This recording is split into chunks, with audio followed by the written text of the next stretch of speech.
on se retrouve pour une mini story time. Récemment, j'ai revu une amie de longue date, qui fait du dropshipping depuis plusieurs années. Donc, c'est d'ailleurs la première personne à m'avoir parlé du dropshipping. Donc, ce qu'elle fait, c'est que, bon, pour ceux qui ne savent pas ce que c'est que le dropshipping, c'est vendre des produits que vous n'avez pas. Donc, elle a ses sites internet, elle en a plusieurs. Elle a ses sites internet sur lesquels elle publie des produits, elle met des démonstrations d'utilisation des produits, c'est des corsets, des appareils de sport et tout ça. Et vous vendez des produits que vous n'avez pas forcément. Il y a une entreprise qui fabrique ces produits-là ou alors qui commercialise simplement ces produits. Et lorsque vous recevez des commandes, c'est l'entreprise qui livre les produits en question.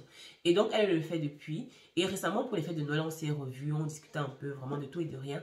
Et là, je lui disais en fait que voilà, j'ai vu sur ta page, sur ton nouveau site, que tu vends des gélules, tout ça, à base de vitamine C, que tu vends des gélules à base d'alpha-butine et tout ça.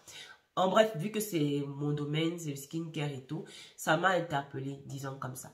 Et donc, je lui demandais, mais ça se passe bien? Comment est-ce que les gens, voilà, ça se passe bien? Est-ce que tu trouves qu'il y a des ventes? Elle me dit, mais super bien, mais ça passe trop bien même. Donc, c'était vraiment une simple conversation, disons comme ça.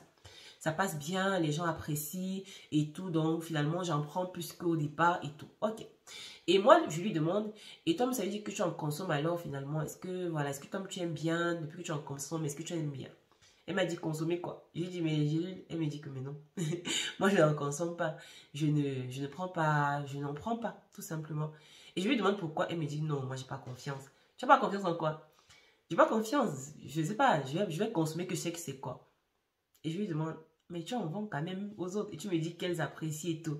Elle me dit que ah mais c'est parce que les Chinois m'ont dit que c'était bien et moi j'ai pas envie d'en prendre parce que déjà j'ai pas confiance, c'est pas un truc qu'on boit directement. Si c'était pour la peau, je pouvais encore tester sur ma peau, mais si c'est pour boire déjà je ne peux pas le faire.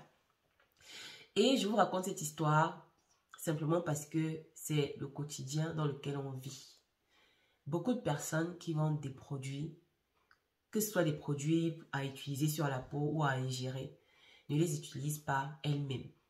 Vous avez sûrement déjà, vous avez même sûrement vous-même déjà dit, non, cette femme-là, elle vend ces produits-là, mais elle ne les utilise pas elle-même. Moi, j'ai déjà suivi ça plusieurs fois. On va voir peut-être une dame, elle est très très claire de peau. On va dire non, elle s'injecte, mais elle vend plutôt des crèmes aux gens, elle vend plutôt des laits aux gens. Je ne sais pas si c'est vrai, je ne sais pas si c'est faux. Mais moi, je vous parle d'un cas, d'une histoire vécue et d'une personne que je connais très bien qui vend des produits qu'elle n'utilise pas elle-même. Moi, tout ce que je voudrais vous dire à vous qui utilisez des produits sous la base juste des recommandations en ligne, il faut vraiment faire le tri d'informations. On ne consomme pas tout ce qu'on voit.